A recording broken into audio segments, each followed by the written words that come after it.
Dear friends, I apologize for taking so long to give you the new evidence I promised you more than a week ago. This is evidence that shows that now even the court's latest attempt at inventing new charges against me has collapsed. Evidence that shows that this is indeed a fake trial based on completely fabricated charges conducted by both a corrupt prosecutor and a corrupt judge. And there's a new whistleblower dossier, this time from our side of the fence's intelligence community, that corroborates all of this.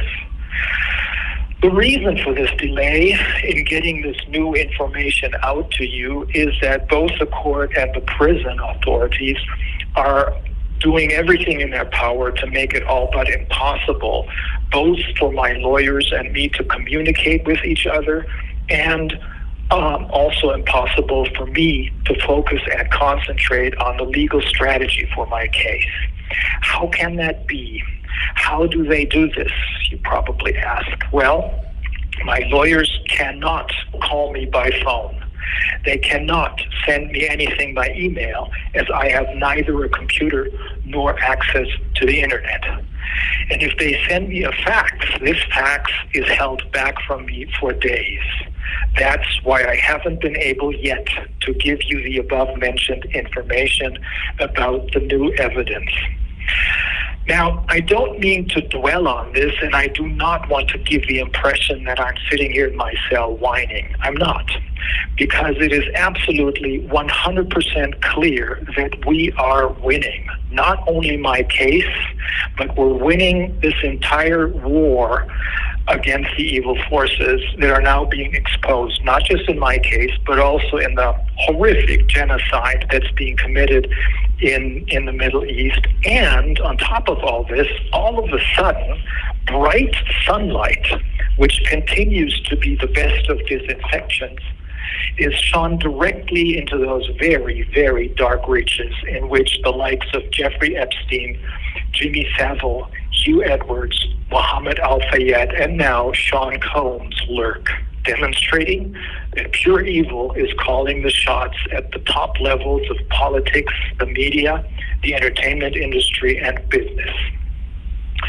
Still, for you to be able to fully understand the circumstances under which the defense and I have to defend my case, I'll give you some additional information, some of which you already know.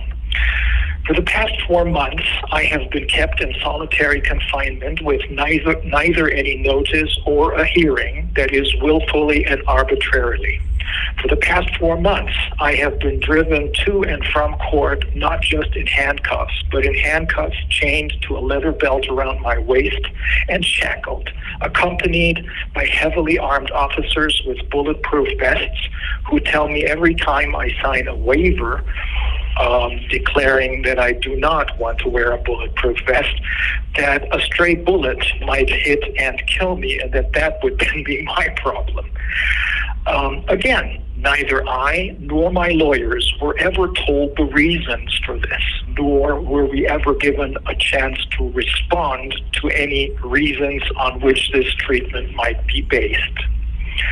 Now, on top of this, in preparation for tomorrow's court appearance, almost 3 weeks ago, a deeply disturbed 30-something-year-old man who, even the guards agree, is in desperate need of adequate psychological help, which he cannot get here and who shouldn't be here in the first place, has been put in the cell right next to mine.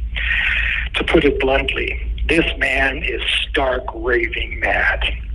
In daytime, he only talks to himself and to ghosts, but in a very loud voice, or he simply weeps for hours on end. But at night, he really goes crazy. He all of a sudden, out of the blue, starts to scream and yell, swearing at the top of his lungs. And without warning, he smashes heavy objects against not just the steel door of his cell, but also at the wall separating his cell from mine, on the other side of which my bed is. Imagine that at 2 or 3 o'clock in the morning. At any rate, you get the idea. But again, just like Joe Friday used to say in the TV show Dragnet, just the facts. I'm just giving you the facts. I'm not asking for anyone's commiseration. I am my father's and my mother's son, and I am my grandmother Emma's grandson. I have my entire extended family's full support. I have my wife's full support, and I have your full support, my friends. What do they have? Nothing. Only the support of flying monkeys and the thrill of getting thrown under the bus if one of them likes it. Well, based on all this, I do not get mad. I get even. I get even through justice. And that, in closing, reminds me of a phrase Ronald Reagan once coined when he said, "We're going to make them feel the heat."